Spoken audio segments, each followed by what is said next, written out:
عليكم ورحمة الله وبركاته.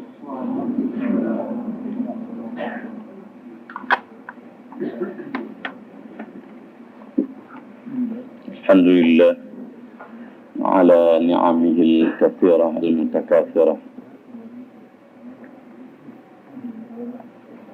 أسبغ علينا نعمه ظاهرة وباطنة، وإن تعدوا نعمة الله لا تحصوها.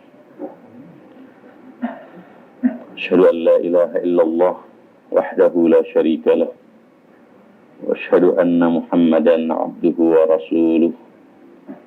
اللهم صل وسلم على هذا النبي الكريم محمد وعلى آله وصحبه وأنصاره وجنوده ومن دعا بدعوته ونهج وسلك على نهجه وجاهد في سبيله حق جهاده. أما بعد،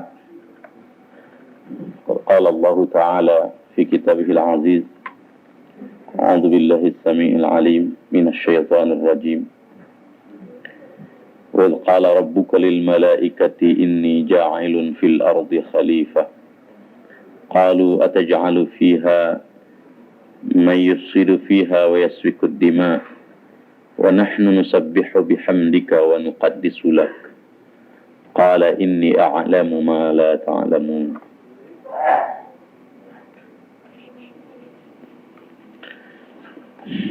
Para hadirin rahimakumullah,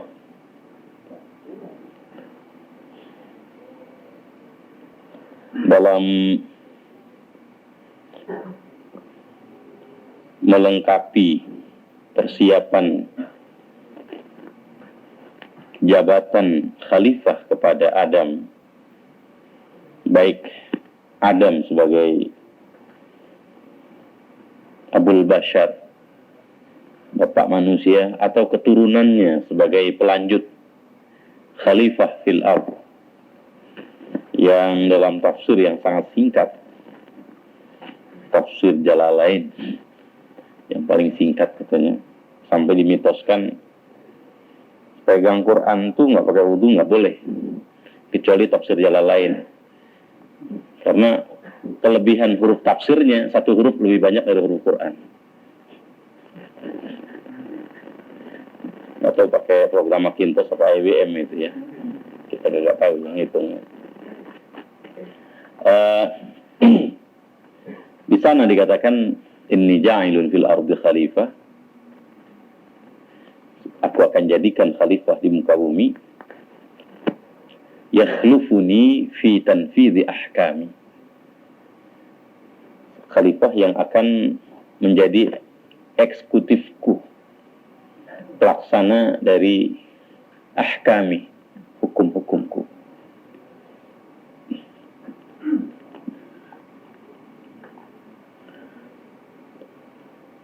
Para hadirin rahimakumullah, dalam melengkapi jabatan tersebut,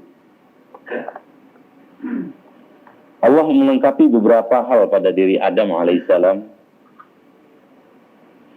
Pertama, apa yang disebut izzah.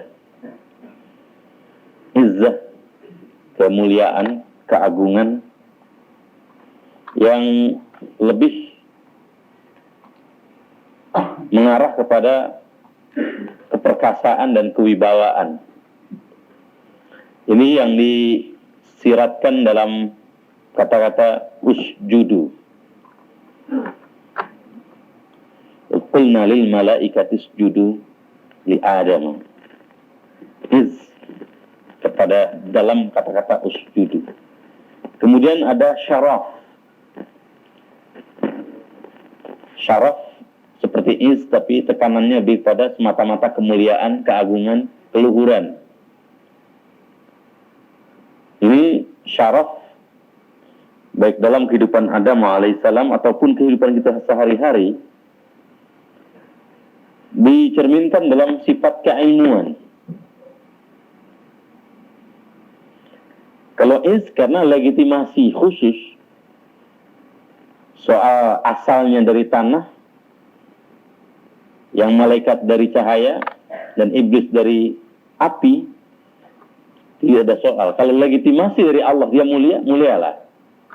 Sehingga di sini kita lihat betapa logika iblis ini logika yang sangat dangkal. Walaupun dilihat oleh otak orang yang sakit, syaratnya harus sakit untuk bisa menerima logika iblis itu. Kalau nggak sakit, nggak bakal menerima itu. Sebab apa? Dia terperosok kepada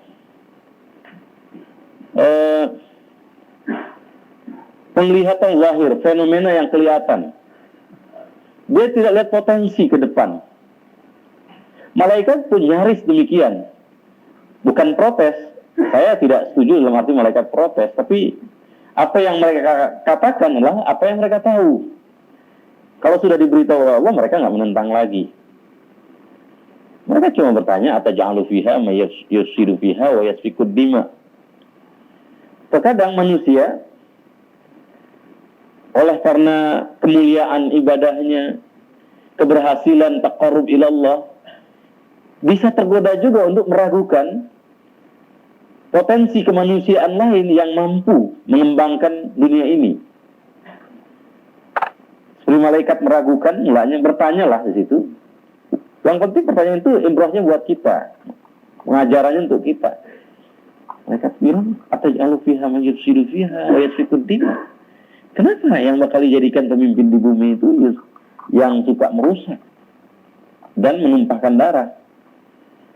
Kalau mau juga pantasnya kami itu. Wa nahnu nusabbihu bihamdika wa nuqaddisu lak.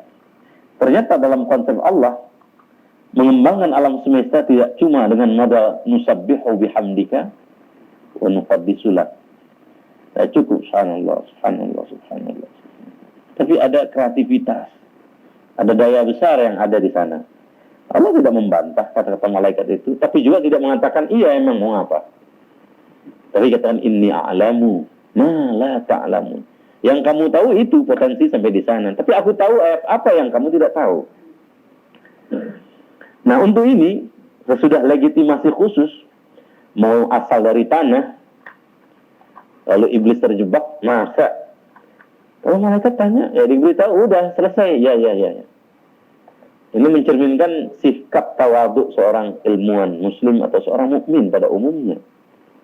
Kalau Allah sudah putuskan sesuatu, ya sudah. Bertanyanya juga sekedar untuk tahu gitu. Kalau Bani Israil bertanyanya untuk apa? Sok tahu. Kalau iblis udah tahu itu, dia lupa gitu. Ini yang dikatakan zikrun ni'mah wa nisyanun mun'im. Cuma terbayang-bayang besarnya nikmat, lupa kepada pemberi nikmat. Orang macam ini gampang terperosok. Yang beri rezeki Allah, yang dipuji manusia. Yang memberikan kedudukan di muka bumi Allah, tetapi yang diagung-agungkan manusia. Ketika Allah memberikan rezeki lewat manusia, akhirnya dia tergadai jiwanya kepada orang yang memberikan itu. Padahal orang itu adalah batu ujian yang Allah kirimkan. Bagaimana nikmat itu mengalir, dan orang itu harusnya bersyukur kepada Allah subhanahu wa ta'ala. Dalam sebuah diskusi, Bima yarwihi Rasulullah an Rabbihi qala atau kama qala,